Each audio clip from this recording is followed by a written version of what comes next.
আজ আমি আলোচনা করব ক্লাস 11 সেকেন্ড সেমিস্টারে সিলেবাস। চলো তোমরা দেখতে থাকো। তোমাদের এই সেমিস্টারে 3টে অধ্যায় আছে। আগের সেমিস্টারে তোমরা ফার্স্ট, সেকেন্ড, থার্ড চ্যাপ্টার পড়েছো, তাই এই সেমিস্টার তোমাদের 4র্থ অধ্যায় থেকে শুরু হচ্ছে।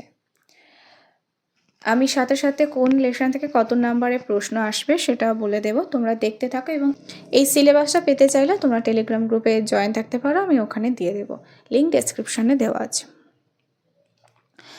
4র্থ অধ্যায় রাষ্ট্রের প্রকৃতি ও রাষ্ট্রযন্ত্র। এই লেসনের মধ্যে তোমাদের পড়তে হবে রাষ্ট্রের প্রকৃতি ও আদর্শ নমুনা, রাষ্ট্রচিন্তা সম্পর্কে ভারতীয় প্রসঙ্গ ও রাষ্ট্রচিন্তা সম্পর্কে ইউরোপীয় প্রসঙ্গ, গ্রিক ও রোমান বিশ্ব। রাষ্ট্রের প্রকৃতি ও আদর্শ নমুনা এর মধ্যে তোমাদের পড়তে হবে সমাজে প্রয়োজনে রাষ্ট্রের উৎপত্তি, প্রাচীন যুগের প্রথম পর্বে রাষ্ট্র ব্যবস্থার ভিত্তি, রাষ্ট্রচিন্তা সম্পর্কে ভারতীয় প্রসঙ্গ।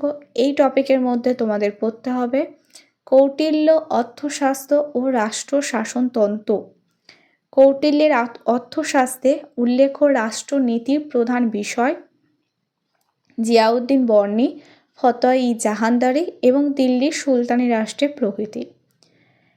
রাষ্ট্রচিন্তা সম্পর্কে ইউরোপীয় প্রসঙ্গের মধ্যে তোমাদের পড়তে হবে সক্রেটিসের রাষ্ট্রদর্শন, প্লেটোর রাষ্ট্রদর্শন, অ্যারিস্টটলের রাষ্ট্রদর্শন, পলিবিয়াসের রাষ্ট্রদর্শন, সিসেরোর রাষ্ট্রদর্শন, সেনেকার রাষ্ট্রদর্শন, ইউরোপীয় প্রেক্ষিত, নয়া রাজতন্ত্র, টমাস ক্রমওয়েল, আধুনিক যুগে ইউরোপীয় রাষ্ট্রের বৌদ্ধিক উৎস।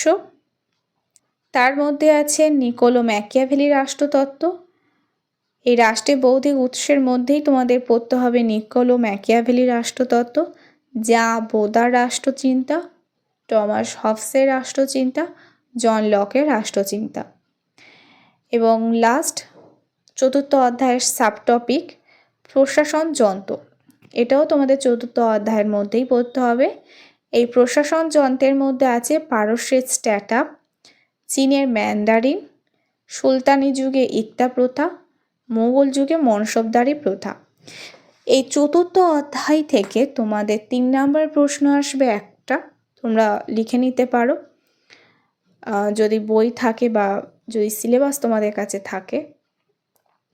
3 নাম্বার প্রশ্ন আসবে একটা, 4 নাম্বার প্রশ্ন আসবে একটা এবং 8 নাম্বারের প্রশ্ন আসবে একটা। নেক্সট 5ম অধ্যায় ঐতিহ্যের পরিবর্তন। এর মধ্যে তোমাদের পড়তে হবে ধর্মযুদ্ধ, সাংস্কৃতিক ঐতিহ্যের পরিবর্তন, নবজাগরণের যুগ, নবজাগরণকালে সাংস্কৃতিক পরিবর্তনের ইতিহাস, উদাহরণ চিত্রকলা, শিল্পকলা, স্থাপত্য ভাস্কর্য। এটা তোমাদের নবজাগরণকালের সাংস্কৃতিক পরিবর্তন ইতিহাসের সাথেই। নেক্সট নবজাগরণ বিতর্ক, রোমান ক্যাথলিক চার্চ ও প্রতিবাদী আন্দোলন, বিভিন্ন ধর্মীয় মতবাদ। এই গেল তোমাদের সাবটপিক, মানে এই লেসনের মধ্যে এইগুলো তোমাদের পড়তে হবে এবং প্রত্যেকটা টপিকের মধ্যে তোমাদের কি কি পড়তে হবে সেটা আমি বলে দেব। দেখো, ধর্মযুদ্ধের মধ্যে তোমাদের পড়তে হবে ধর্মযুদ্ধের কারণ, ধর্মযুদ্ধের বা ক্রুসেডের বিবরণ, ধর্মযুদ্ধ বা ক্রুসেডের ব্যর্থতার কারণ। সাংস্কৃতিক ঐতিহ্যের পরিবর্তনের মধ্যে তোমাদের তেমন কোনো ভাগ নেই। নেক্সট নবজাগরণের যুগ, এটার মধ্যে তোমাদের পড়তে হবে নবজাগরণের পক্ষে সহায়ক পরিবেশ, নবজাগরণের লক্ষণীয় বৈশিষ্ট্য। নেক্সট নবজাগরণকালে সাংস্কৃতিক পরিবর্তনের ইতিহাস, এটার মধ্যে পড়তে হবে সাহিত্যে মানবতাবাদ, চিত্রে মানবতাবাদ, ভাস্কর্যে মানবতাবাদ। নেক্সট নবজাগরণ বিতর্ক, এর মধ্যে তোমাদের পড়তে হবে নবজাগরণের ইতিবাচক প্রভাব ও নেতিবাচক প্রভাব। নেক্সট, রোমান ক্যাথলিক চার্চ ও প্রতিবাদী আন্দোলন। এর মধ্যে আছে রোমান ক্যাথলিক চার্চ কি, ধর্ম সংস্কার আন্দোলনের পদধ্বনি, ধর্ম সংস্কার আন্দোলনের কারণ, প্রতিবাদ ও সমালোচনার সূচনা, ইংল্যান্ডে প্রোটেস্ট্যান্ট ধর্মের প্রচার,